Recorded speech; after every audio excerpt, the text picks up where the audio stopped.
When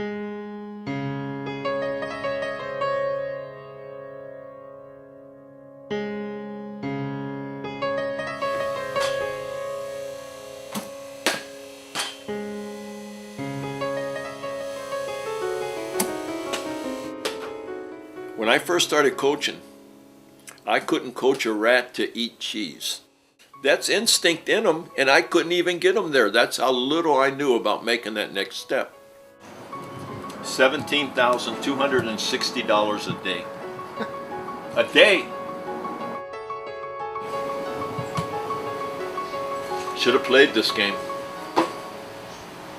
My name is David Marvin Williams, okay? And I only say that because I was named after two grandfathers. David on my father's side and Marvin on my grandmother's side, on my mom's side.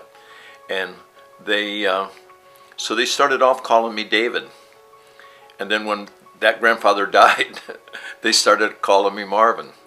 Allison, do 20 squats. 7, 8.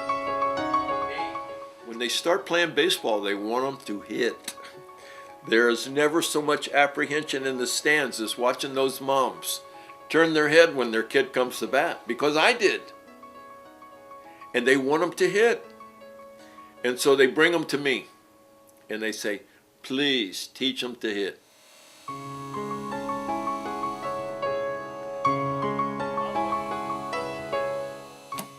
I pulled out a list the other day. I have over 800 kids that I've been exposed to since 2004, by list, and some of their friends, and have met their parents and this. So I've been blessed that I have a fertile field back there, and that he gives me good health, and he gives me that girl that has been by me 47 years in 2 weeks. 47 years. How she's ever put up with me, I have no clue, but she's hung in there really good. And that's basically, in a nutshell, my life.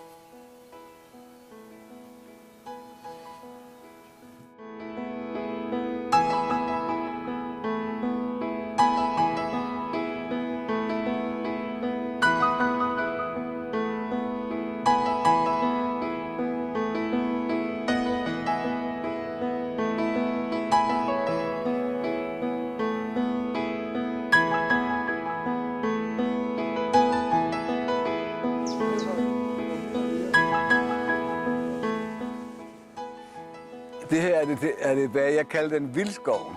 Ligesom den vildskov, der er med i Peter Plys. Der har du fundet en pind. Vi går videre.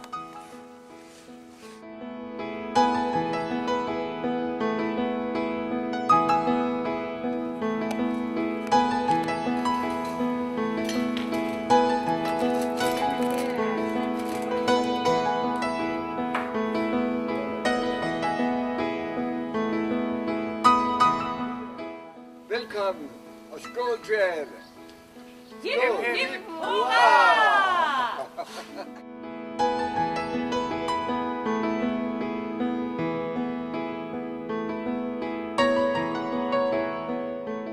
Sometimes I feel that the Lord creates every child for the perfect parents. And this wasn't an accident. He gave Mark to us. And so we eloped and we got married. But when we came back, we told Bob's parents, and we couldn't live together because in the Jewish standards, we weren't married by a rabbi. So Bob and I were actually married twice. We had a wedding in B and Lou's home, and there were about 50 people. It was a lovely wedding, and my stomach was way out to here. I was 3.5 months pregnant, and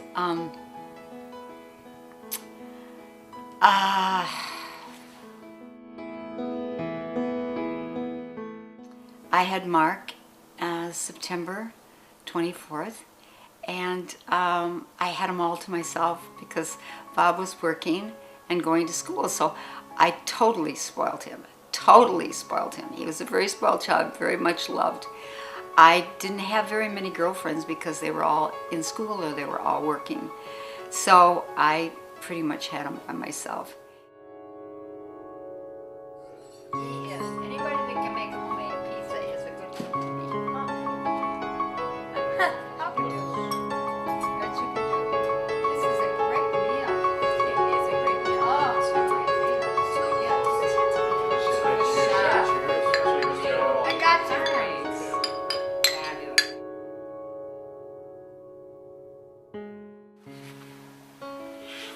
Yeah, I must have another one buried somewhere back there, but this is the very first journal.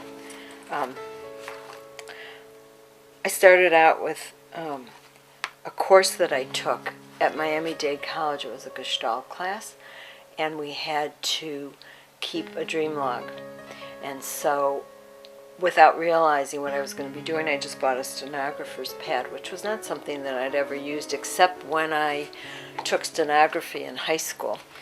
And so, as you can see, I tore out a lot of pages. I think I must have used it for something else. But in here, I even have a letter that I wrote to my parents. So this wasn't exactly a journal. I have something that says this. So this is in, let's see what month. This was in 78. December 9th, 1978, and I have this. Rebecca's sitting next to me doing exactly what I'm doing. She's sitting here with her legs up writing a letter to my mom and dad. So it was the day before I turned 40, but I was writing. I was spending a lot of time writing about what it was going to mean to turn 40. And you can see that in some of these journals I have different colors. You'll like this one. Someday I want to see it all. In my next 40 years, I want to see the tulips bloom in Holland. I want to ride in a gondola in Venice. I want to do and see so much more that I've never seen before. I have so much to live for, so much to look forward to. Okay. How many journals are in the safe? 350.